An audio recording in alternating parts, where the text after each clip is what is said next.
दोस्तों, cross breeding के बारे में तो आप सभी जानते ही होंगे। इस प्रोसेस में दो अलग अलग नस्लों के एक ही प्रजाति के पशुओं का आपस में रिप्रोडक्शन करवाया जाता है। जैसे मान लीजिए कि कोई मेल गोट है, उसका दूसरे नस्ल की फीमेल गोट से मिलन करवा दिया जाए तो ये होती है क्रॉस ब्रीडिंग की प्रक्रिया। लेकिन क्या हो अगर किसी बकरी का किसी इंसान के साथ मिलन कराया जाए या फिर किसी बंदर का किसी इंसान के साथ? हैरान मत होइए, कुछ वैज्ञानिक क्रॉस ब्रीडिंग के साथ बहुत ही अनोखे एक्सपेरिमेंट्स कर रहे हैं, ऐसे एक्सपेरिमेंट्स जो आपकी सोच से भी बाहर हैं। दोस्तों, वीडियो काफ़ी ज़्यादा इंटरेस्टिंग होने वाली है, इसलिए हमारे साथ अंत तक ज़रूर बने रहें। स्पाइडर गोट। दोस्तों, आप स्क्रीन पर जिस बकरी को देख रहे हैं ये कोई नॉर्मल बकरी नहीं है। इस बकरी को तैयार करने के लिए स्पाइडर के जीन को बकरी के डीएनए के साथ मिलाया गया है ताकि एक ऐसी बकरी तैयार हो सके जिसके दूध से वेब्ड सिल्क का प्रोडक्शन किया जा सके। वेब्ड सिल्क यानी कि मकड़ियों का जाला, जिनकी डिमांड आज के मार्केट में काफ़ी ज़्यादा है क्योंकि ये नेचर से मिलने वाला स्ट्रॉन्गेस्ट सिल्क है। बुलेट प्रूफ जैकेट से लेकर हमारी टिश्यूज़ की सर्जरी तक में इसका इस्तेमाल किया जाता है। लेकिन इसका मिलना काफ़ी मुश्किल है क्योंकि सिल्क पाने के लिए जब बहुत सारे स्पाइडर्स एक जगह इकट्ठा किए जाते हैं तो अपने नेचर के अनुसार ये आपस में ही एक दूसरे को नुकसान पहुंचाने लगते हैं। इसलिए वैज्ञानिकों ने वेब्ड सिल्क को पाने के लिए हाइब्रिड का सहारा लिया ताकि इन बकरियों के दूध से वो अधिक मात्रा में रेशम निकाल सकें। अशेरा। दोस्तों, अशेरा इस दुनिया की most expensive and most rare domestic बिल्ली है। इसे वाइल्ड ब्लड वाली डिजाइनर बिल्ली के रूप में भी जाना जाता है। ये एक अफ्रीकन सेरवल, एशियन लेपर्ड और एक डोमेस्टिक बिल्ली का मिश्रण है, यानी कि 3 जानवरों के मिलन से इसका जन्म होता है। ये बिल्ली अपने जंगली आकर्षक रूप और बड़े आकार के लिए जानी जाती है। इस अनोखे बिल्लियों का साइज औसतन एक घरेलू बिल्ली से बड़ा होता है और अगर बात करें इसके वजन की तो इन बिल्लियों का वजन 15 किलोग्राम और हाइट 1.5 मीटर के आसपास होती है।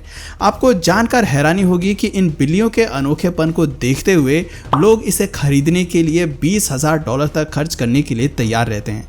दरअसल बिल्ली पालने के शौकीन लोग इस बिल्ली को स्टेटस सिंबल के रूप में देखते हैं। वैसे इनके विशाल आकार को देखते हुए अगर आपको लगता है कि ये खतरनाक है तो यकीनन आप गलत हैं, क्योंकि ये बिल्लियां बहुत ही शांत स्वभाव की होती हैं। वॉल्फिन।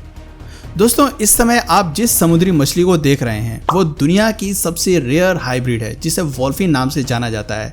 और जैसा कि इसका नाम है, आप में से ज़्यादातर लोगों को लग रहा होगा कि ये एक व्हेल और डॉल्फिन का हाइब्रिड है, लेकिन आपको बता दें कि आप गलत हैं। वॉल्फिन को एक मेल फॉल्स किलर व्हेल और एक बॉटलनोज डॉल्फिन के मिलन से तैयार किया गया है और ये दोनों ही मछलियाँ समुद्री डॉल्फिन परिवार के सदस्य हैं।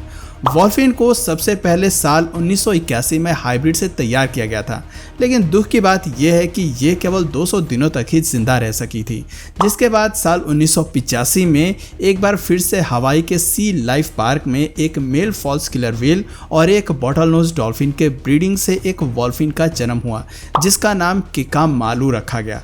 आगे चलकर किका मालू और मेल बॉटलनोज के मिलन से 3 वॉल्फिन का जन्म हुआ, जिसमें से 2 तो मर गईं लेकिन एक अभी भी जिंदा है, जिसे काविली काई के नाम से जाना जाता है।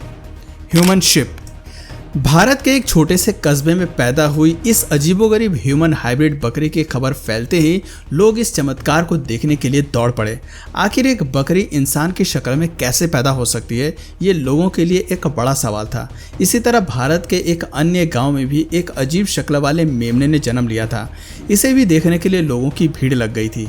इस मेमने के मालिक का कहना था कि उसके परिवार में सालों से बकरियां पाली जा रही हैं, लेकिन ऐसा पहली बार हुआ है जब इस तरह के अजीब शक्ल वाले मेमने ने जन्म लिया है। जहां इन अनोखी बकरियों को देखने के बाद कई लोगों का कहना था कि इन बकरियों के मां के साथ जरूर किसी क्रूर इंसान ने संभोग किया है, तो वहीं कुछ अन्य लोगों ने इसे भगवान का पुनर्जन्म माना और इसकी पूजा करनी शुरू कर दी। अगर साइंटिस्ट की माने तो किसी इंसान के लिए एक बकरी के साथ संभोग करना इम्पॉसिबल है, क्योंकि उन दोनों में क्रोमोसोम्स की संख्या अलग अलग होती है। वैज्ञानिकों के मुताबिक ये बकरियां हेड डिस्पेसिया नाम की बीमारी का शिकार हैं। ये कंडीशन तब सामने आती है जब जानवरों में प्रेगनेंसी के दौरान विटामिन ए की कमी हो जाती है और फिर प्रेगनेंसी के समय मादा को गलत दवाएं दे दी जाती हैं। वैसे दोस्तों, इस पर आपकी क्या राय है? क्या ये बकरियां इंसानों के साथ संभोग करने का रिजल्ट हैं या ये सच में किसी बीमारी से पीड़ित हैं? अपना जवाब हमें नीचे कमेंट में ज़रूर बताइएगा। ह्यूमैंजी। दोस्तों ह्यूमैंजी चिंपैंजी और इंसान के जीन को मिलाकर तैयार की गई हाइब्रिड है। इसे साल 1967 में चीन के वैज्ञानिकों द्वारा बनाया गया था। उनकी कोशिश थी कि वो दुनिया का सबसे बड़ा क्रॉस ब्रीड तैयार कर सकें। साइंटिस्टों का दावा था कि उनकी ये कोशिश बहुत हद तक कामयाब भी हुई थी, लेकिन शायद किस्मत को कुछ और ही मंजूर था।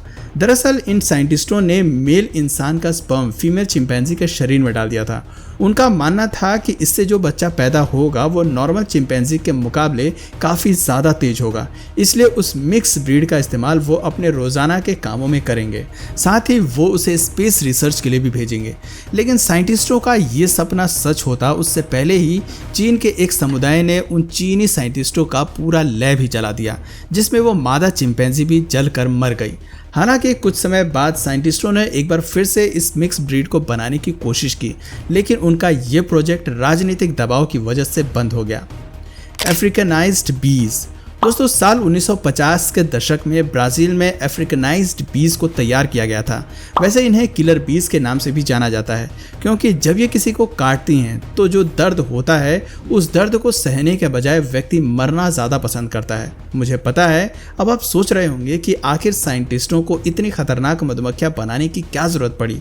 तो दरअसल उस समय ब्राज़ील सरकार अपने क्षेत्र में हनी का प्रोडक्शन करना चाहती थी, इसलिए उन्होंने ये काम बायोलॉजिस्ट वॉरविक ई केर को सौंप दिया, जिसके बाद ब्राज़ील में यूरोपियन मधुमक्खियों को लाया गया, लेकिन वो ब्राज़ील की गर्मी के कारण पनप नहीं पा रही थी। जिसके बाद डॉक्टर केर ने यूरोपियन बीज का अफ्रीकन बीज से ब्रीडिंग करवाया, जिसके रिजल्ट में दुनिया की सबसे खतरनाक मधुमक्खियों का जन्म हुआ और इस तरह से ब्राज़ील के साइंटिस्टों को अपने उद्देश्य में सफलता मिल गई। ये मधुमक्खियाँ वाकई में दूसरे मधुमक्खियों के मुकाबले अधिक शहद का प्रोडक्शन करती हैं, लेकिन बस इन्हें गुस्सा नहीं आना चाहिए, क्योंकि अगर इन्हें एक बार गुस्सा आ गया तो समझ लीजिए कि सामने वाले की जान पर बनाती है।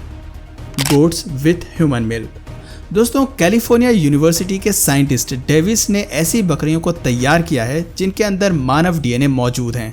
मुझे पता है आप में से ज़्यादातर लोग सोच रहे होंगे कि आखिर ऐसी बकरियों को बनाने का फ़ायदा क्या है। तो दोस्तों जैसा कि आप सभी जानते हैं, एक माँ के दूध में कई पोषक तत्व, विटामिन और खनिज होते हैं, जो न केवल शिशु के शुरुआती शारीरिक बल्कि मानसिक विकास के लिए भी बहुत ज़रूरी होते हैं। माँ के दूध में ऐसे हार्मोन्स होते हैं जो बाजार में बनने वाले किसी भी दूध या फॉर्मूले में नहीं हो सकते, इसलिए इन बकरियों को बनाया गया। मानव डीएनए युक्त बकरियां अब एक इंसानी मां के जैसा दूध पैदा कर सकेंगी। इन बकरियों के दूध में लगभग 60% तक लेसोजाइम और लैक्टोफेरिन मौजूद है, जो कि सिर्फ एक मां के दूध में ही पाया जाता है। बहुत सी ऐसी माएँ होती हैं जिन्हें डिलीवरी के बाद दूध नहीं होता है। उनके शिशु के विकास के लिए इन बकरियों का दूध काफ़ी ज़्यादा उपयोगी साबित होने वाला है। वैसे दोस्तों जो भी हो, इन साइंटिस्ट के दिमाग की दाद देनी चाहिए। इनमें से आपको सबसे अजीब कौन सी क्रॉस ब्रीडिंग लगी नीचे कमेंट सेक्शन में ज़रूर बताइए। और अगर इस वीडियो से आपको कुछ नया जानने या सीखने को मिला या फिर इंटरेस्टिंग लगा तो प्लीज़ इस वीडियो को एक लाइक करके अपने फ्रेंड्स और फैमिली में से ज़रूर शेयर करें। और यदि आप इस चैनल पर नए हैं तो प्लीज़ इस चैनल को सब्सक्राइब करके बेल नोटिफिकेशन आइकन को ऑन कर लीजिए, ताकि हमारे आने वाले वीडियोज़ आप मिस ना करें। मिलते हैं फिर किसी वीडियो में नए टॉपिक के साथ, तब तक के लिए नमस्कार।